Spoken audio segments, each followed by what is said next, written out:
Kenya's Gold. Brought to you by Cooperative Bank of Kenya. In the Cooperative Bank pre-owned car finance scheme, anyone with an income can walk into a second-hand dealership and drive out with a car that best suits them. With financing options from Coop Bank, it's that simple. Talk to us to find out more.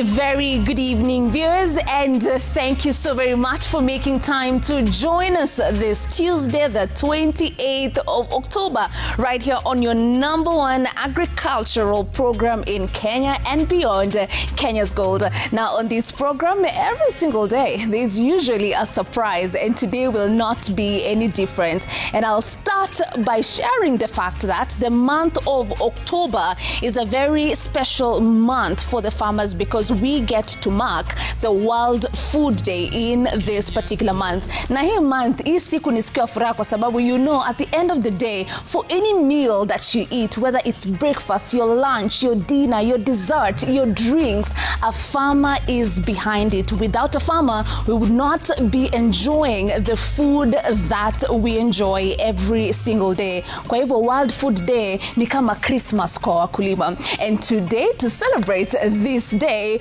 we will be honoring farmers who are making sure that we have food every single day of the week, and at the same time we will be looking at different cuisines from different parts of the world. Once again, a very good evening, viewers. Thank you so very much for making time to join us. My name is Violet Angina, or the International Mkulima.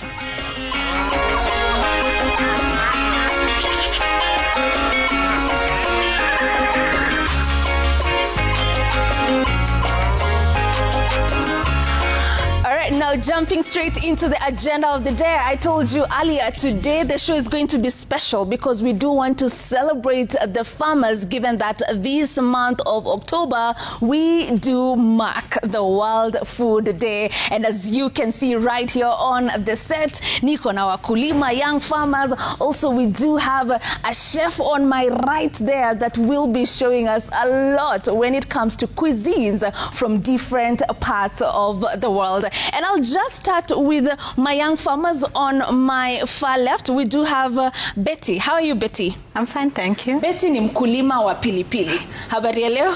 Na naona umeshika pilipili yako. Kabisa. Yesterday we were told by an expert that many people shy away from growing chili kwa sababu unasikia ati moja kama hiyo umeshika ni 1 shilling. Is that the case?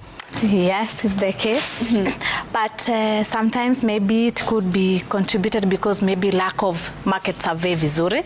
So you end up fearing because of what you see in the market. Right. But when you get into market survey, you will get something different from that. Right. Yeah. So you're enjoying the benefits of growing pilipili. Of course. Nitakuja kwako nipatie profits vizuri. Pengine eka nusu mahali naweza tafuta niweke pilipili pia mimi, si ndio? Now we also do have Simon on the show. Simon ameamua mtakula mboga za kienyeji, mpende msipende. Hi Simon, how are you? I'm fine. Right. So when we are talking about mboga za kienyeji, unajua ni kitu ambao our elders used to eat a lot, our parents, our grandparents. Hii generation ya sai, Gen Z, Gen Alpha ambayo inakuja ni kama wajashika hii maneno ya kukula mboga za kienyeji. Is it a concern that you have, given that hapa ndo unapata pesa yako kama mkulima, that in the near future pengine the demand for hii mboga ya kienyeji itashuka chini? Yeah. Okay. About farming the indigenous greens came as a perspective because of how I used to feel myself after eating the sukuma wiki. So I opted that mboga za kienyeji is the solution to go. Right. Then we have many communities whereby they have that indigenous green yenyewe, like in the Mlima, the Managu and the Terere. And then we have the Western, the Morenda, and the Mto. Yeah. And then in Coast, wako pale backyard bado na yao. Right. So that's where now the mentality of kulima the indigenous greens came in. Right. Yeah. So ulikuwa unakula sukuma pale unasikia acid ni kama inakuchoma kwa tumbo. Yeah. But when you eat mboga ya kienyeji ni kama uko sawa. Kabisa. I'll be coming to you later on. Uniambie kama kuna soko vizuri and if I can make good money out of mboga za kienyeji ama niende kwa red cabbage kama ile ambayo tunaona hapa kwa meza, but that's a conversation for a bit later on in the program. We also do have Paris. You have a very interesting name, very beautiful. Welcome to the show today. Nataka utuambie wewe uko na a unique fruit hapa. Umetuambia hii ndio thorn melon. Yes, we have the thorn melon, and we also have pepino melon. Hii ndio pepino melon. Yes.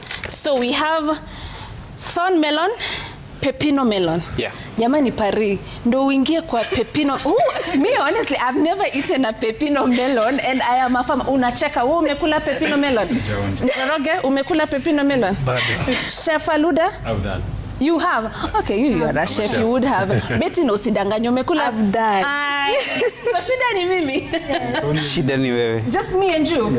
Simon, umekula pepino melon? Of course, having him as a colleague out there. Umekula sabu ya ubeshte. Yeah. All right, so tell us a bit more about this pepino melon. Inapatikana wapi and also why? Kwa sababu tumezoea watu wakiingia katika sekta ya ukulima, they go for the common things.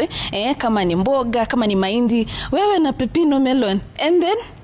You know, if you want to succeed in life, you must go in a unique way. So you have to start there.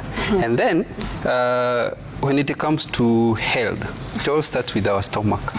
So you have to eat healthy for you to be able to have a healthy life and for you also to be productive for the country and for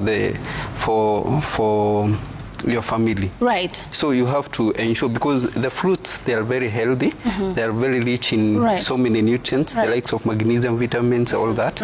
So and most of the people who are suffering from certain diseases like diabetes, this is a fruit for them. Right. Although the taste is not good, I heard Betty saying it tastes like a broken relationship. Come on. Which is true. Unasikia? Yes. Ni gani thorn melon ama hii? Both of them. These two taste like a broken relationship. Yes. Yo.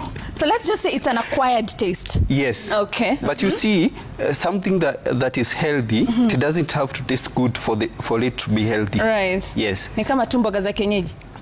Kali lakini ni mzuri. Exactly. Good. Yes. I'd like to taste this broken relationship. Can I? Yes, you Here can. on the show? Yes. Good. I will be tasting these fruits later on. Niwaambie kama kwa kweli inaonja kama broken relationship ama iko sawa. All right, now moving here to Simbaoni. Habari ya Simbaoni? Niko mzima. We niambie we mambo ya ukulima, what are you focusing on? Na pia shamba yako ni wapi? Kiasi ni gani? And as a young man, ni nini ilikupeleka kwa agriculture? A lot of our people wanataka kufanya content, which is okay. Yeah. Sindio? Lakini ukaamua ukulima is the way to go. Why? So actually for me, ukulima, I've been motivated to do farming since, because I'm from Western Kenya. So, and you understand, Western Kenya, we all do farming. So I was motivated from the family. Kwetu hatuna kitu, so ukulima ndo imenifunza. So from there, nikaenda shule, nikasoma, and basically the course yenye nilichukua kujifunza ilikuwa ukulima. Right. Yeah, so nikamaliza, and actually sikukuwa na kazi.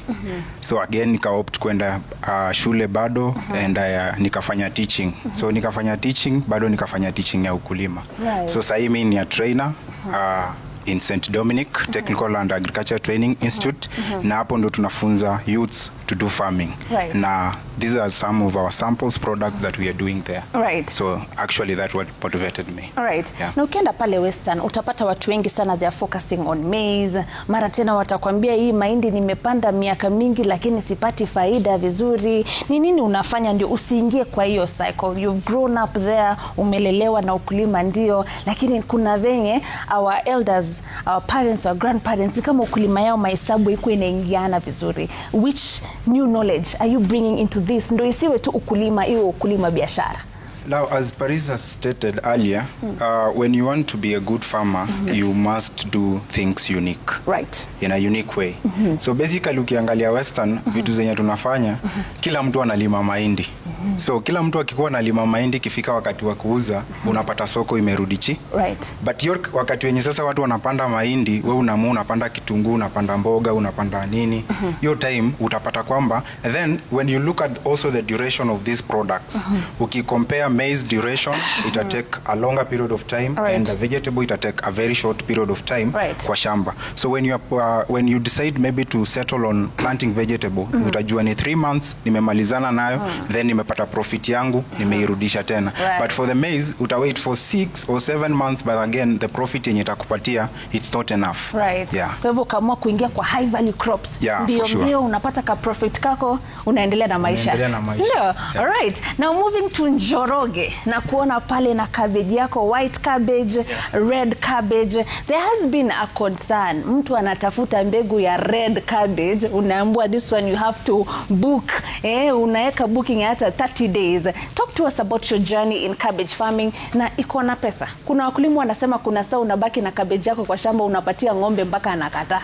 Sasa wewe ningependa utuambie, is that something that you have faced? Na kama si hivyo, how are you managing to, make good profits out of cabbage farming? Okay, I can say in farming, you need to have your own calendar when doing it.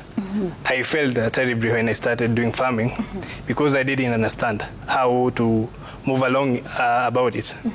So, as you have said, mkulima anapanda mboga, anajipata ako nayo peke yake. It's called oversupply. Jumesikia jirani yako alipanda akauza pesa, na wewe the next day unaenda duka unabuy seeds, unapanda. So mwezi ya kuharvest ikifika, mnapatana wote sokoni. Bei inarudi chini, customers wanakosa kukuja kununua juu there is oversupply. So that's where the losses come in. Right. On the case about seeds, yes, kuna wakati unapata mbegu zinaenda chini, hakuna wakati ingine unapata mbegu ni fake. But personally sijapatana na hiyo challenge, but nimesikia wakulima wakisema wako na hiyo shida. Right. Yes. Ndio ukuwe na kalenda yako, hebu niambie kalenda yako ya cabbage. Unajitime aje ndio make sure ile time yenye mimi naenda kuharvest soko yangu iko pale. Ndio ule mwenye anasikiza saa hizi apate hiyo idea of how to create your own calendar in the farm. So one thing for you to have a proper calendar to work, you need to have a proper source of water for you to be planting throughout the season. So instead of, if your space carries 20,000 seeds, you don't plant 20,000 at once. You plant like 3,000, you stay for like a month, you plant another 3,000. So when you go to the market, you won't have all your cabbages in the market. So you'll be selling at different seasons. So you'll find there was a batch of 3,000 yenye haikupata pesa. Unapata ingine ya 3,000 ilipata pesa, so it will cover the ones that haukuuza. Right. Yes. So hivyo unapanda in stages. Yes. Kama shamba yako inaweza accommodate 20, usiweke 20,000 seedlings at once. Yes. In stages. Yes. Oh, thank you so much for that. Now, I want to cross over to go to Chef Aluda all the way from Holiday Inn. Hapa kuna nukia vizuri. Mimi nataka kukaa huku. Kwa Irene. Huku ni kando kuna bamba. All right. So we also want to understand the relationship between our chefs. These are the ones that turn your food into art. Relationship yao na wakulima iko aje? Si ndio? Are you able to access them directly ama kuna shida hapo katikati? But before we get to that, Chef Aluda, I'd want for you to just talk to us about what does World Food Day mean to you as a person who kila siku uko hapo tu na meko making different foods, yani ikae ni kama state of the art. What does this day mean for you? Thanks once again, Gina, for hosting me this day. World Food Day, or this is a season of the World Food Day, commemorates how we relate with food, making sustainable food, being available to all people. So the farmers from farm to the table. Right. Yeah. So for us as chefs, we make sure that food is sustaining us. Right. And sustain our businesses, and the people come to dine with us. Right. In the hotel. So can we have a look at what we have here? I know you're going to be giving us a feel of different cultures across the world. Si kila siku ndo maana ngwashi saa zingine pia unajaribu vitu zingine, si ndio? I want us to have a look at some of the cuisines. Can we do that now? Yeah. Sure. Tell us, what do we have here? For today, we've gone international and also local. All right. We've got managu for the local cuisine. We prepared some managu. Yes, please. All right. You can. Tufungu. Hii ni managu. In managu. All right. Mkulima wa managu. From the local farmers. Market yako hapa. Because most of the guests that patron our hotels, they ask for the local cuisine. Right. So we need to offer them what they want, not the broccoli or the cauliflower that they're used to. Right. In Europe or across the world. Right. Yeah. So hii ni managu. Managu. Right. Yeah. And then this is now a local cuisine. Then As secondly, we move to the next. we're going to prepare biryani, that's Indian. Chicken biryani. So Right. we've got chicken already prepared. Then also we're going to prepare bindi masala. That's Bindi also masala. Indian, yeah. So that's from the next Asia. one. Yeah. So hii umesema ni For the chicken biryani. Chicken biryani. Yeah, yeah. Hii ni ya cuisine from India. wanasema, Or Asia. Sana utaona Waislamu wanaipika sana. It's not theirs. Both the borrow. Yeah. All right. Yeah. Okay. And then finally here we have Bindi masala. Bindi or masala. Indian, yeah. This is Indian. Yeah, vegetarian. All right. So I want you to talk to us about tuko na wakulima hapa. These are young farmers who are making sure that kila siku ukiingia pale station yako, you have food. What is your relationship with them? How do you source your products? Are you able to access farmers? Unapata vizuri or the products that you need in the hotel? Ama lazima kuwe na mtu hapo katikati? Normally, nowadays we've got people, middlemen. Right. But it's good for the farmers to reap from what their products they're getting to access us directly, so that at least we can relate to them directly and get fresh fruit or products at the right time. Right. Or the middlemen get the profit, but the farmers are suffering. Right. Yeah. Kwa nini unadhani ni inakuwa ngumu sana kufikia farmer directly? Maybe transport and logistics. Right. That's something that is really making the farmers suffer in that section. Yeah. Great. Maybe they're lacking transport in that sense. Yeah. Right. Let me speak to the farmers, and as I do that, I know you and Sharon. Hi, Sharon. I know you're going to be making something here, so you can go ahead and do that. Plate the different foods that we have here as we get to learn more about cuisines from different parts of the world as we celebrate World Food Day. Sindio? Yeah. Right. So moving back here, Njoroge, unasikia chef hapa anapikia watu kila siku, lakini saa zingine kupata products inakuwa ngumu, not unless kukuwe na middlemen. Why do you think it's so hard for you to access direct market kama watu wa hoteli ambao wanangoja this produce every single day? I can say most farmers fear going to the market to take their own produce. That's where the middleman comes in. And the case about middlemen, there are good middlemen and there are bad middlemen. There are ones who take advantage of the farmers and there are ones who are fair. Right. So you'll find most of our customers prefer middlemen because they'll say, one farmer has 1 acre, but a middleman knows about 20 acres. 20 acres of different farmers. Right. Yeah, so you'll find a season when I don't have a produce, the next farmer has it. So instead of the chef going around buying from different farmers, he'll use the broker for the broker to go and pick around the other farms and take it to him. Right. So that's why I was telling you, instead of planting 20,000 seedlings, I opted planting 3,000. So as I can get near to the final consumers. Right. Yes, and I'll be there consistent. All right. Yes. Good. Thank you for those insights. Sasa nataka kukuja kwenye unisikie, naweza fanya ukulima kwa kutegemea mvua in this day and age. And I'd want for all of you to share with me your insights on the same. Nikianza na Betty, you grow chilies. We know chilies are a high value crop. The demand even in the international market is crazy. Nikianza kupanda chili hapa, can I depend on rain ama lazima nijikaze niingie katika mambo ya irrigation? I would say you must depend on the rains at the same time irrigation, because chilies are all crop season, like all season crop that is. So every month you are in production, so you end up you end up like going further and do irrigation. Yeah, because rain will fail, and also with the effect of climate change, now you cannot depend on the patterns currently. Right. So it's good and safe for you if you want to do good farming that you begin with source of water that is now the irrigation system in place. So you really need to make sure you have irrigation figured out in your farm. Sure. All right, Simon, are you doing irrigation? Yes, I'm doing irrigation. Right. Because there's one secret in doing the greens. Today it rained heavily in most parts of the country. So it becomes so unfortunate that a farmer will transplant the seedlings today. Like now, I have the seedlings with me here.